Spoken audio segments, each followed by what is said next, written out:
Εγώ από καθαρά δική μου πρωτοβουλία δεν της λέω ούτε καλησπέρα. Ούτε καληνύχτα. Όχι, τι φοβάμαι. Απλώς είναι η θέση μου τέτοια. Γιατί εγώ δουλεύω σε μια βιοτεχνία που κάνει κουμπιά τα βράδια και το πρωί μου στο δημόσιο ταμείο. Και προχθές δεν ξέρω εσείς το πήρατε, το καταλάβατε, το λογαριασμό της ΔΕΗ. Και ήταν 800 ευρώ. Εμείς ως οικογένεια έχουμε μια πετρογκάζ και τα φώτα, πόσα φώτα. Ένα στο χώρο, ένα στο καμπινέ μέσα. Δεν έχουμε πολλά φώτα, ούτε τα. Εγώ δεν θα πήγαινα να διαμαρτυρηθώ με όλα τα αυτά, αλλά με πίεση η γυναίκα μου να πάω να βρω το διευθυντή της ΔΕΗ. Πήγα και εγώ, του λέω, κύριε διευθυντά μου, του λέω, 800 ευρώ, του λέω, το έχετε δει το σπίτι μας και το χρεώνετε έτσι. Μου λέει, ακούστε κύριε Τάδη μου, λέει, εγώ τι όνομα και να πω, κύριε Τάδη μου, μου λένε. Ακούστε κύριε Τάδη μου, λέει, κάποιος ξένος πρέπει να μπαίνει στο σπίτι σας και να ανάβει τα φώτα την ώρα που λείπετε. Του λέω αυτός που μπαίνει. Για να κάνει λογαριασμό 800 ευρώ, δεν πρέπει να ανάβει μόνο τα φώτα. Πρέπει να κάνει και άλλες δουλειές. Πρέπει να λούζεται, να σιδερώνει. Θα τον είχαμε πετύχει γιατί και εμείς στο ίδιο σπίτι μένουμε. Και προχθές μου ήρθε και του οτέλ λογαριασμό. Ήταν 680 ευρώ.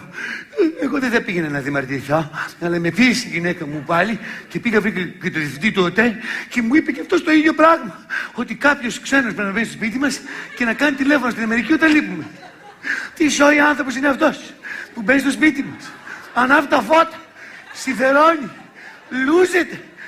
Το σαμπουάν πρέπει να το φέρει με άλλα το σπίτι του, γιατί το δικό μας είναι άθικτο. Άθικτο. Και μετά κάνει και ένα τηλέφωνο στην Αμερική. Λουσμένος. Όποιος και είναι με έχει βάλει στο μάτι. Και εμένα και το σπίτι. Και να πω ότι είναι κανένα σπίτι προκοπήσει. Εγώ όλα θέλω να βγαίνω από εκεί μέσα. Αυτό δεν θέλει να μπαίνει. Γιατί όχι ότι είναι άσχημα, αλλά η γυναίκα μου δεν θέλει να ανεμιστεί κάτι για τη γυναίκα μου. Είναι ανεμίστη. Μια γουρούνα. Αλλά έχει πολύ καλή ψυχή. Γι' αυτό την πήρα. Για την ψυχή. Και μου έβγαλε και τη δικιά μου τώρα και έχει δύο ψυχές αυτή και εγώ καμία. Και μιλάει ασταμάτητα. Και μόλις πάει μεσημέρι, βάζει αυτή την Τατιάνα και μιλούν στη διαπασόν. Δεν μιλάω, όχι ότι φοβάμαι. Απλώς είναι η θέση μου τέτοια. Και άλλο πρέπει να πιάσω την κόρη μου και να τη στουμπίσω κάτι στο μοσαϊκό. Με βάζω και πληρώνω για να μαθαίνει αγγλικά. Λες και ξέρετε ελληνικά. Μόνο νετρό ξέρει. Ό,τι ώρα και να ανοίξεις, μπροστά σε ένα ψυγείο είναι όλο μια λιγούρα. Έχει και μια λιποθυμία. 16 χρονών γαϊδάρα. Με βάζω και αγοράζω ζυγαριές κάθε μέρα γιατί παρακολουθεί το βάρος. Μη και περάσει τα 100 και τους δώσουν κλίση. Που πήγα να την καμαρώσω στην παρέλα στην κόρη μου, τη βάλα και δημιουργήσα και σήκωσε το χέρι και σπάσε τα κουμπιά και πώς το σκοτώθηκε ο δήμαρχος, εδώ το πήγαν τα κουμπιά. Ήρθαν στο σπίτι και μας το είπαν. Ή αρχίζει δίαιτα η κόρη σας ή του χρόνου παραλλάζει ο Αλβανός, τελειώσαν τα ψέματα. Και όπως ήμουν έτσι, πάω στη δουλειά, στην υπηρεσία και μου είχε έρθει αύξηση αναδρομική του Σιμίτη. Και στους 3 τελευταίους μήνες 1 ευρώ ένα ημέρα. Μου ήρθε να απεργήσω αναδρομικά. Δεν μίλησα, όχι ότι φοβάμαι. Απλώς είναι η θέση μου τέτοια. Εγώ από την πνιγώ, πάω στην τουαλέτα, κλειδώνομαι, κοιτάω τον καθρέφτη και με λέω μαλάκα. Και ξανά μαλάκα. Αλλά δεν είμαι μαλάκας. Απλώς είναι η θέση μου τέτοια που με κάνει μαλάκα. Ούτε κι εσείς είστε. Απλώς είναι η θέση σας και σας τέτοια και βλέπω, ακούω διάφορα. Ανοίγω την τηλεόραση και όλο ένας υπουργός να μιλάει, ένας υπουργός να απαντάει και εγώ να παρακολουθώ πώς θα ζήσω με τα νέα αυτά. Βρέθηκε φτηνό αγκούρι στα νέα λιώσα, τρέχτε. Βρέθηκε φτηνός μαϊντανός του Γκίζη, τρέχτε. Μα εγώ μένω στην Ηλιούπολη. Πρέπει να γυρίσω όλη την Αθήνα για να ψωνίσω φτηνά. Δεν κάνω τα παρέα τα φτηνά μεταξύ τους. Γιατί? Ένα φτηνό εδώ, ένα φτηνό εκεί. Σαν ίδιος πως εξαφάνιση είναι. Κάθε μέρα πόσο θα πάει αυτό το ψωμί. Μας προειδοποιούν, φαίνεται να ξέρουμε πότε να μην κατέβουμε για ψώνια. Σου λέει 3 ευρώ το ψωμί σήμερα. Άμα έχεις, κατεβαίνεις. Άμα δεν έχεις, κάθεσαι σπίτι, να κάνεις τα δάχτυλα και περιμένεις να έρθει Κυριακή να πάει στην εκκλησία για τα αντίδωρο. Γιατί εκεί θα μας καταντήσουν. Στις εκκλησίες για τα αντίδωρα και στις κηδείες για τους καφέδες. Γιατί πόσο πήγε και καφές, γουλιά και ευρώ. Δεν μιλώ για εσπρέσο, χάθηκαν περιουσίες.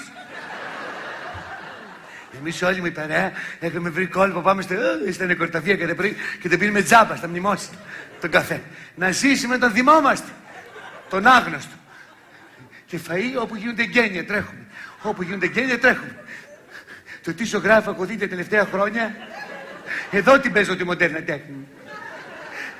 Είχα πάει τώρα σε μια έκθεση η κατάρα του ψαριού, 500 άνθρωποι κοιτάγανε ένα κόκκαλο ψάρι. Και βγήκα μετά έξω στην Κηφισίας. Αυτός ο δρόμος δεν μου χτυπάνε τόσο στα νεύρα τα έργα, ώστε αυτό το δείξτε κατανόηση. Δείξτε κατανόηση. Δείξτε κατανόηση. Χτίζουμε το αύριο. Χτίζουμε το αύριο. Το σήμερα άκτιστο θα μείνει. Δεν το χτίζει κανείς. Όλο το αύριο. Μετά όμως τα Ολυμπιακά έργα το 2005 θα υπάρξει αναβάθμιση στην ποιότητα ζωής μας. Δηλαδή, τι θα γίνει το 2005, θα πετάμε στην Κηφισία, θα στρίβουμε, θα μπαίνουμε σε ένα στάδιο, θα τρέχουμε και θα ξαναβγαίνουμε. Και θα έχουμε αναβαθμιστεί. Και όπως σκεφτόμουν την αναβάθμιση, βλέπω 25 εργάτες είτε σκαρβαλεμένοι επάνω και καθαρίζεται αυτά το πραξιτέλι για να είναι, λέει, έτοιμος. Λέω, πού θα πάει ο πραξιτέλις? Μου λέει, ο πολιτισμός έχει προτεραιότητα. Λέω, ρε παιδιά, και εγώ είμαι πιο πρόσφατο στην ιστορία. Πότε ασχοληθείτε με μένα? Όταν έρθει η σειρά σου, λέει. Άμα τώρα είναι η σειρά του πραξιτέλη, δικιά μου πότε είναι? Και όπως καθόμουν έτσι και σκεφτόμουν πότε θα έρθει η σειρά μου και εμένα να είναι 25 να μου τα καθαρίζουν μετά από αιώνες. Βλέπω ένα παιδάκι, καθάρισε ένα μπαμπρίζι αυτοκινήτου και του έδωσε αυτός από μέσα 1 ευρώ. Την αύξηση μου στείλε εμένα ο Σιμίτης, του την έδωσε άλλος έτσι. Τρελάθηκα. Και μετά λέω, δεν κάθομαι από εδώ να καθαρίσω κάθε μέρα ένα μπαμπρίζι. Να την παίρνω από εδώ την αύξηση. Πόσοι θα μου δώσουν από εδώ. Και μαζεύω και αυτά που μου στείλε ο Σιμίτης, τα ξόδεψε. Και εγώ δεν είμαι τέτοιος άνθρωπος. Εγώ κάποια μέρα θα μιλήσω. Εγώ παλιότερα μίλαγα, φώνασα. Όταν ήμουν φοιτητής, μίλαγα, φώνασα. Μετά δεν ξέρω τι έγινε. Παντρεύτηκα, μίκρινη φωνή. Κάναμε τα παιδιά, μίκρινη φωνή. Ήρθε κάποια στιγμή. Αλλά μου είχε πει η μάνα μου όταν τρελαίνεσαι να κοιτάς τον τοίχο. Και μια μέρα βγήκα έξω και τοίχο, έπεσα σε ένα σύνθημα των αναρχικών που έγραφε ότι παλιά και έκανε τα βιβλία. Τώρα καίνε τα μυαλά. Και το κατάλαβα. Αυτό είναι. Μου έχουν κάψει το μυαλό οι δημοσιογράφοι. Γιατί οι δημοσιογράφοι είναι σαν Φιλιππινέζοι του μυαλού. Κάνουν όλη τη δουλειά του μυαλού και δεν έχει να κάνει το μυαλό. Είναι άδειο. Χωρίς δουλειά. Γιατί οι λέξεις δεν θέλουν σκέψεις. Και εμένα μου χώνουν τις δικές τους σκέψεις. Γιατί μπερδεύω τα νοήματα. Όταν είχε πάρει, όπως τότε που πήρε ο Γεωργάκης στην εξουσία από το Σιμίτη, την έδωσε ο Σιμίτης, του είπε: Γεωργάκη, ευχαριστώ πολύ, είσαι γενναιόδωρος. Τι γενναιόδωρος? Αφού κι εγώ ήταν. Και το πέταξε και ο άλλος. Γενναιοδωρία είναι αυτό. Κι εγώ. Πώς τον πεις εσύ? Εγώ είμαι γενναιόδωρος τώρα. Ο γενναιόδωρος που έδωσε υπερβάσεις δισεκατομμύρια από εδώ, τρισεκατομμύρια από εκεί και σε μένα γενναιόδωρος 1 ευρώ. Και αυτό το ευρώ τι το μάζεψα. Γιατί μου είχε πει και κάτι άλλο η μάνα μου. Όταν θες, μου λέει, να είσαι στην ιστορία και να διαβάζεις ιστορία και να ξέρεις ιστορία, μην πας στην επόμενη σελίδα άμα δεν κλείσει την προηγούμενη. Και τώρα που όλοι τρέχουν στο Κωστάκι και πανηγυρίζουν κι άλλοι στο Γεωργάκι και κλαίνε, εγώ θα αναλάβω να κλείσω την ιστορία. Να πάω απ' έξω από το Σιμίτη, θα του πετάω τα ευρώ που μου έδωσε εμένα αύξηση, θα του πω: Αϊ, χάσου, γενναιόδωρε, για να κλείσει την ιστορία μου το κάνω. Όχι, ότι φοβάμαι. Όμως με βλέπω πως σωπαίνω και λυπάμαι. Και τότε ψάχνω τη χαμένη μου φωνή, δεν τη θυμάμαι. Όχι, ότι φοβάμαι. Αλλά μονάχος μου είναι αδύνατον φοβάμαι. Γι' αυτό ελάτε να βρούμε μαζί που μας πάνε και πού θα πάμε. Δεν έχω φωνή να φωνάξω, δεν έχω φωνή να τα πω. Δεν βρίσκω φωνή τη δικιά μου φωνή, δεν μπορώ να τη βρω. Δεν είναι που φοβάμαι, είναι που θέλω και λίγα και επαναστάτη να με δω. Όμως δεν έχω καθόλου φωνή να τα πω και δεν μπορώ. Δεν έχω φωνή να φωνάξω, δεν έχω φωνή να πω. Δεν βρίσκω φωνή τη δικιά μου φωνή, δεν μπορώ να τη βρω.